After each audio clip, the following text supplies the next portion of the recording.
kelas 10 MIPA 5 akan mempresentasikan tentang gerak harmonik sederhana. Perkenalkan, nama saya Naila Agustin dari kelas 10 MIPA 5. Saya ingin mempresentasikan fisika.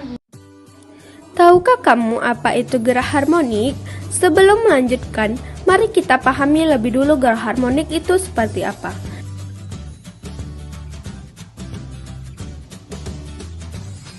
Pada saat kalian tidur maupun beristirahat di kasur, pasti merasa nyaman berbaring di atas kasur yang empuk. Sekarang banyak orang yang menggunakan spring bed untuk mendapatkan kenyamanan. Kenyamanan itu diperoleh dari getaran pegas dalam spring bed ditambah spons. Tahukah kalian, saat kita naik ke atas spring bed, maka pegas akan bergerak naik turun melewati titik setimbangnya dan akan berhenti atau kembali ke dalam semula setelah beberapa saat. Prinsip kerja pegas pada spring bed itu merupakan salah satu contoh dari getaran harmonik. Jadi, apa itu getaran harmonik?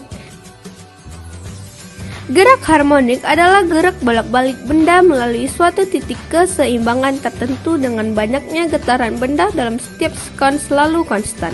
Atau secara singkatnya, gerak bolak-balik melalui titik kesetimbangan dan terjadi secara terus-menerus. Getaran harmonik dihasilkan oleh gaya yang menyebabkan benda bergetar dan selalu menuju kedudukan setimbangnya.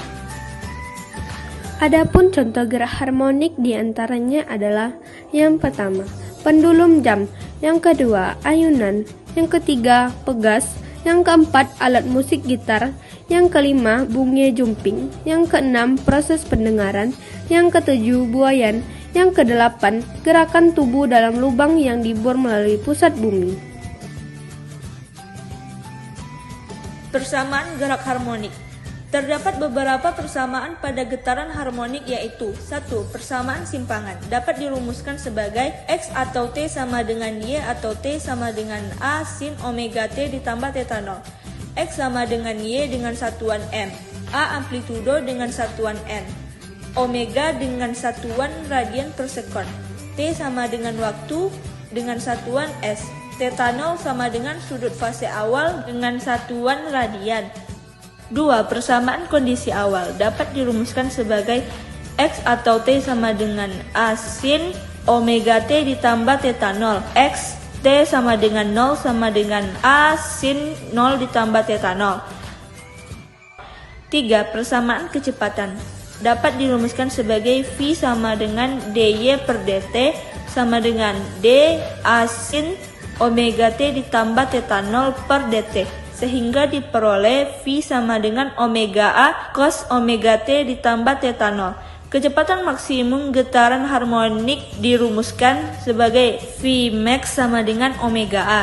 4. Persamaan percepatan dapat dirumuskan sebagai A sama dengan dV per dt sama dengan d omega A cos omega T ditambah theta 0 per T. Sehingga diperoleh A sama dengan min omega A kuadrat sin omega T ditambah theta 0. Percepatan maksimum getaran harmonik dapat dirumuskan A max sama dengan min omega A kuadrat. Getaran harmonik pegas dan bandul atau gaya pemulih. Getaran harmonik pada pegas yang diberikan gaya akan cenderung kembali ke posisi awalnya. Gaya yang menyebabkan pegas kembali ke posisi awalnya disebut gaya pemulih. Nah, apa itu gaya pemulih? Di dalam gerak harmonik, tentu saja kita tidak akan asing dengan yang namanya gaya pemulih.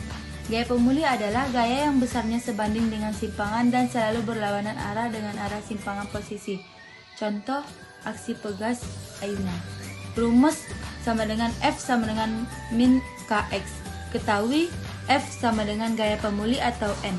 Min K sama dengan cos theta pegas atau N per M. X sama dengan pergeseran ujung pegas dari posisi keseimbangan atau M. Besarnya periode pegas dapat dihitung dengan rumus T sama dengan 2V M per K.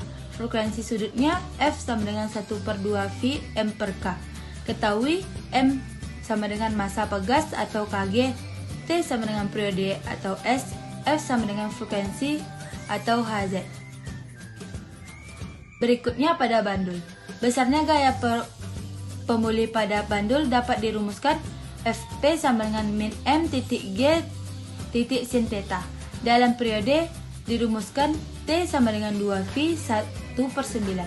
Dan pada frekuensi F sama dengan 1/2 9/1. Ketahui Fp sama dengan gaya pemulih atau N. M sama dengan massa bandul atau Kg.